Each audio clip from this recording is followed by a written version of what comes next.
Hi everyone, welcome back to my YouTube channel. Friends, I hope कि आप सब बहुत अच्छे होंगे। कल के पार्ट में हमने देखा था कि वांग जी ने विंग को बता दिया था कि उसे सुनाई नहीं देता है। विंग उससे पूछता है कि क्या वो इस चीज़ को मिस करता है। इस पर वांग जी ने उससे कहा था कि नहीं, उसने कभी मिस तो नहीं किया, लेकिन आज वो इस चीज़ को मिस कर रहा है क्योंकि वो विंग के लाफ्टर की साउंड सुनना चाहता है। ये सुनकर विंग की आंखें चमक गई थी। वो वांग जी का हाथ पकड़ लेता है। वो वांग जी का एक हाथ अपने गले पर और दूसरा अपनी चेस्ट पर रखता है। वांग जी विंग के गले की पल्सेस को महसूस कर पा रहा था। तभी विंग ने लाफ किया, जिसकी वाइब्रेशन वांग जी को महसूस हुई। वांग जी विंग की हंसी को महसूस कर पा रहा था, जिसकी वजह से उसका शरीर भी पूरी तरीके से वार्मनेस से भर चुका था। जब विंग ने हंसना बंद किया तो वांग जी उससे कहता है एक बार फिर। उसकी आवाज़ कांप रही थी। विंग ने एक बार फिर से स्माइल की। वो चकल कर रहा था। वांग जी को ये वाइब्रेशन भी महसूस हुई। उसका चेहरा हॉट हो चुका था। वो विंग से कहता है, मुझे माफ़ कर दो, मैंने तुम्हें अनकंफर्टेबल कर दिया। वांग जी ने अपने हाथ पीछे खींच लिए थे। विंग फिर से उसके हाथों को पकड़ते हुए कहता है, नहीं लानजान, मैं बिल्कुल भी अनकंफर्टेबल नहीं हूँ। उसने वांग जी के हाथों को फिर से अपने गले और चेस्ट पर रख दिया था। वांग जी बहुत ज़्यादा इमोशनल हो गया था। वो अपने आंसुओं को रोकने की कोशिश कर रहा था। विंग की हंसी की वाइब्रेशन उससे महसूस हो रही थी। वांग जी धीरे से उससे कहता है, ये बहुत ही ब्यूटीफुल है। विंग ने स्माइल की। उसका चेहरा लाल हो गया था।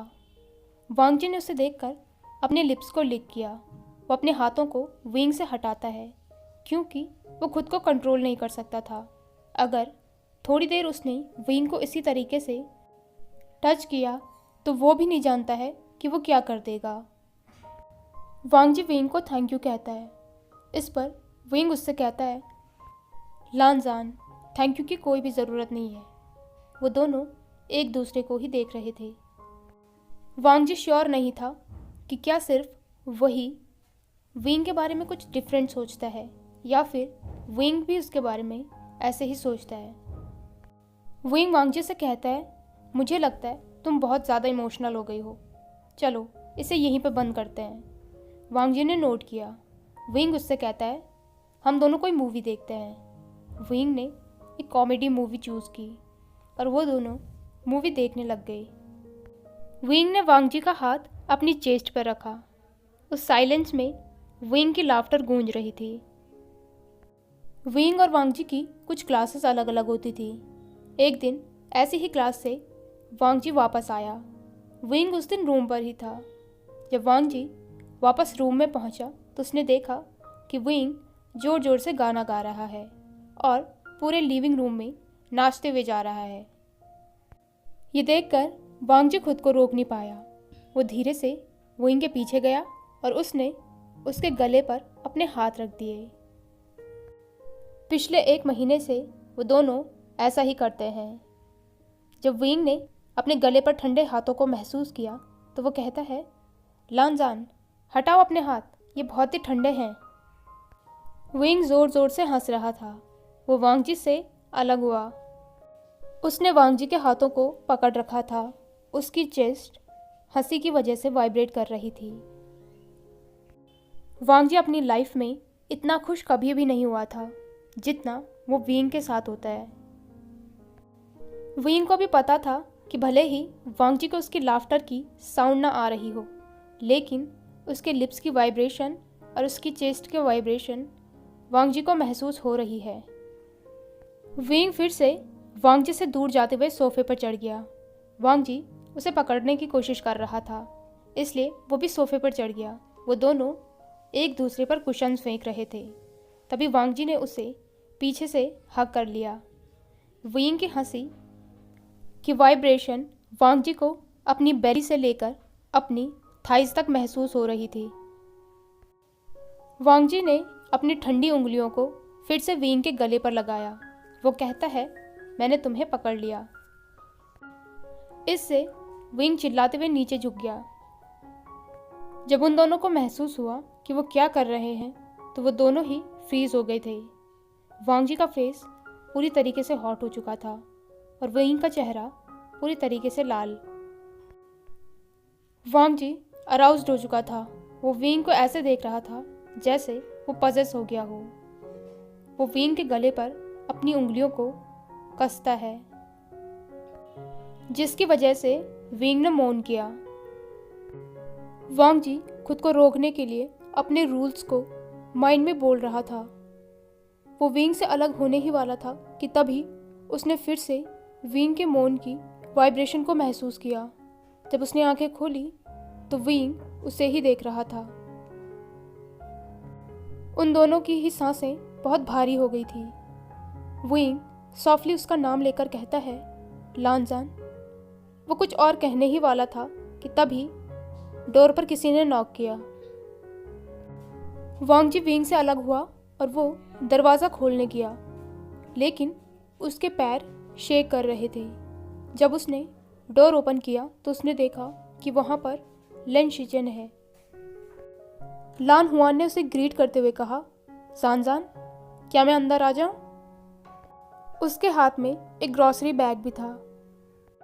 जब वांग जी ने अपने ब्रदर के हाथ में ग्रॉसरी बैग को नोटिस किया तो उसे समझ आ गया कि हुआन थोड़ी देर के लिए तो नहीं आया है। वो सोच रहा था कि ब्रदर अब कितनी गलत टाइमिंग पर आए हैं। उसका मन कर रहा था कि वो दरवाज़ा हुआन के मुंह पे बंद कर दे और उसे अंदर ना आने दे, और विंग के पास वापस जाकर वो कंटिन्यू करे जो उसने छोड़ दिया था।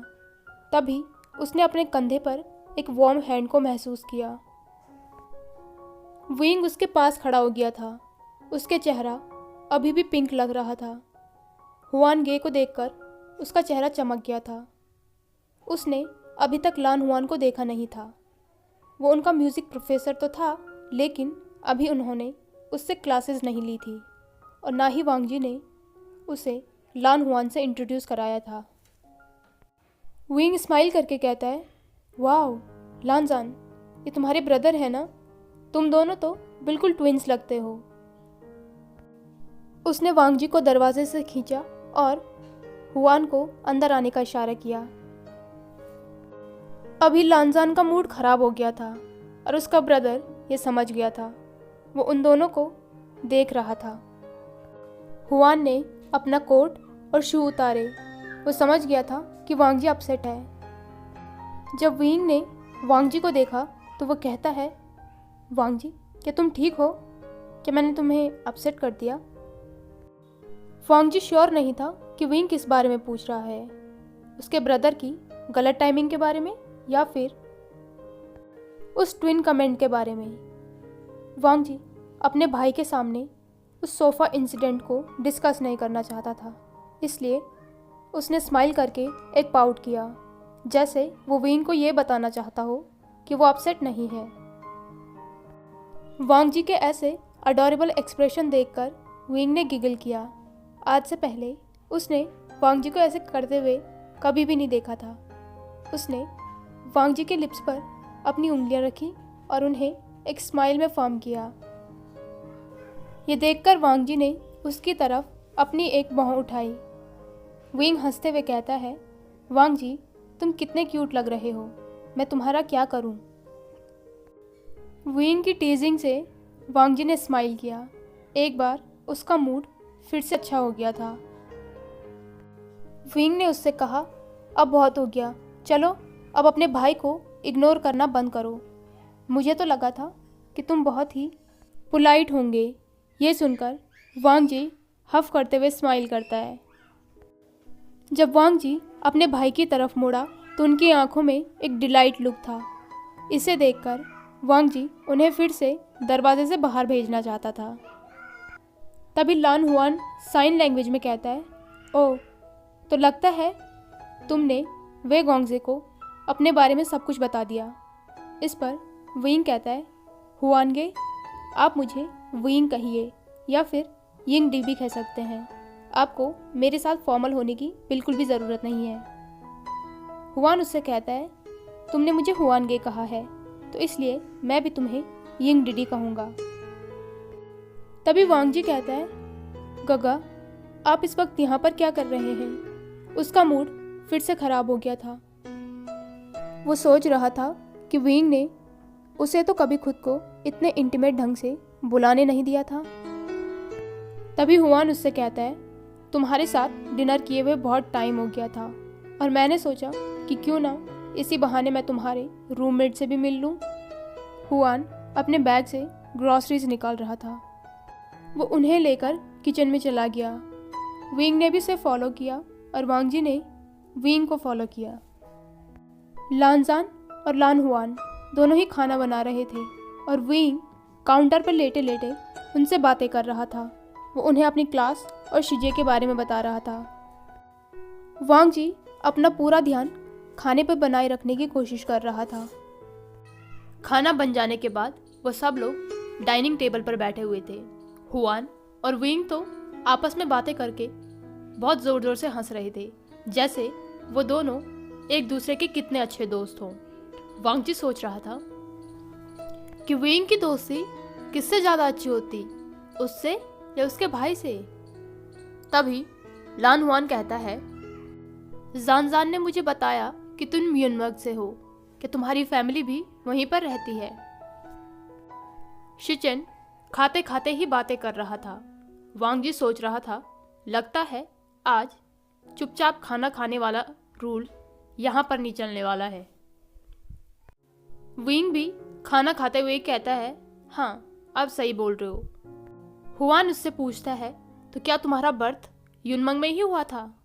इस पर विंग कहता है, नहीं नहीं, वो जब मैं 6 साल का था तो मेरी पेरेंट्स की डेथ हो गई थी, इसलिए जियांग फेंगमियान और मैडम यू जियुआन ने मुझे अडॉप्ट किया था।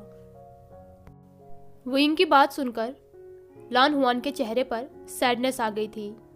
वो पेरेंट्स को खोने का दर्द जानता था। वो कहता है, हमने भी अपने पेरेंट्स को बचपन में ही खो दिया था। अगर तुम चाहो तो तुम हमसे अपने पेरेंट्स की बातें कर सकते हो। इस बात ने वांग जी का इंटरेस्ट भी खींच लिया था। उसे पता था कि विंग अडॉप्टेड है, लेकिन उसे इसके सरकमस्टेंसेस नहीं पता थे। वांग जी जानता था कि इस तरीके के मैटर पर बात करना कितना पेनफुल हो सकता है। उसने विंग का हाथ पकड़कर उसे स्क्वीज किया।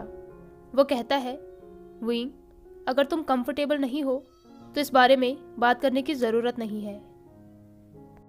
विंग ने भी स्माइल करके उसके हाथ को स्क्वीज किया। विंग कहता है, नहीं लानजान, मैं बिल्कुल ठीक हूँ।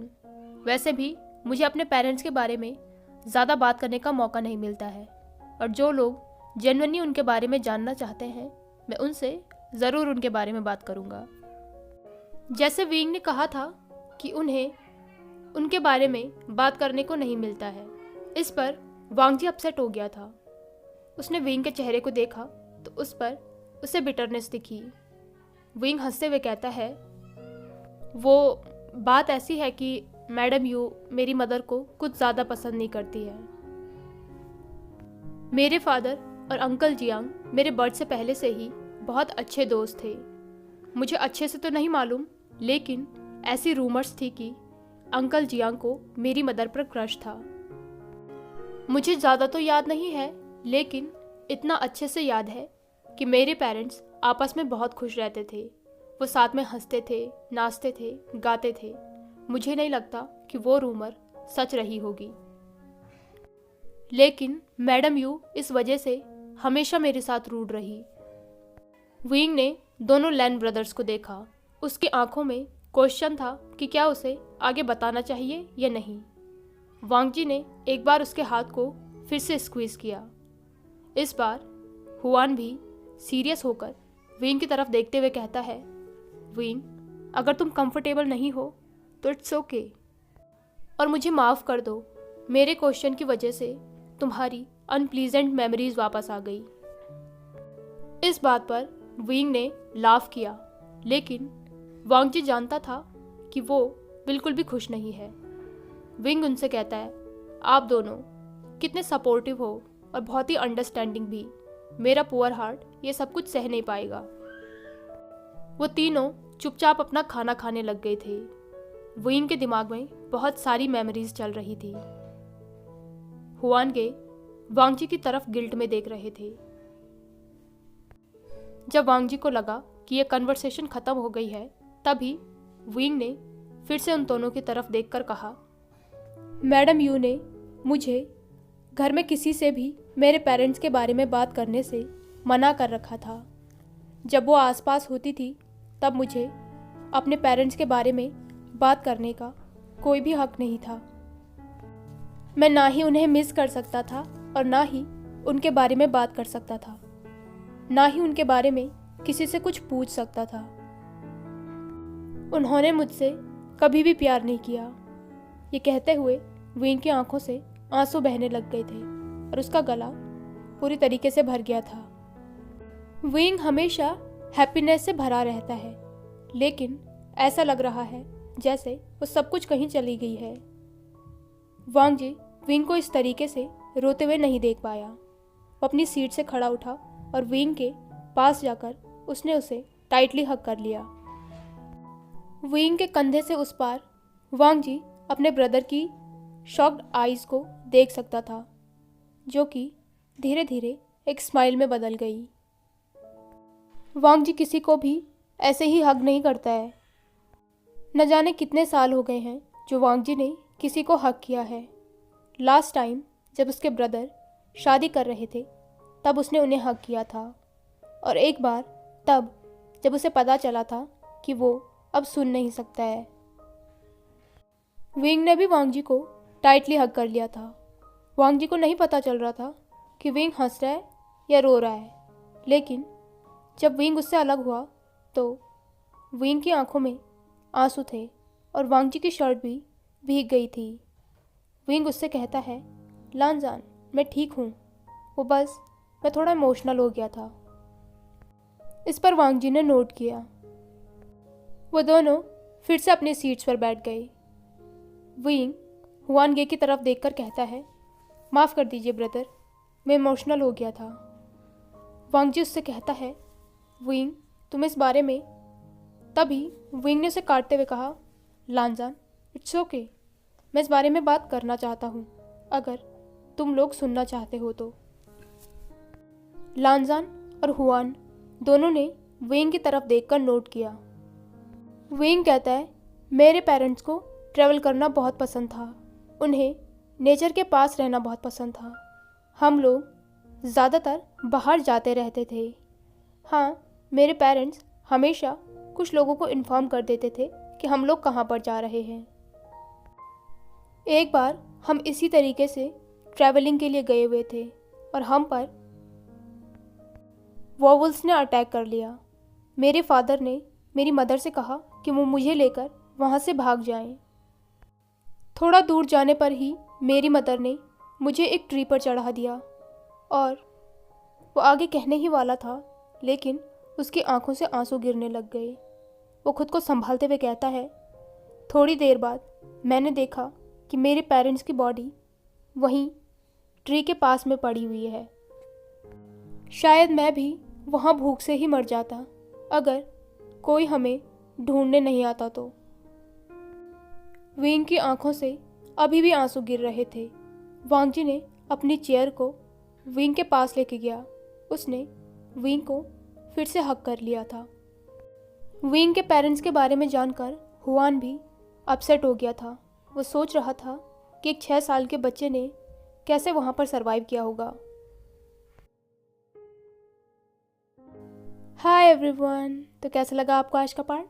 अगर आपको आज का पार्ट पसंद आया हो तो इसे लाइक, कमेंट, शेयर और चैनल को पक्का से सब्सक्राइब कीजिए। Thank you.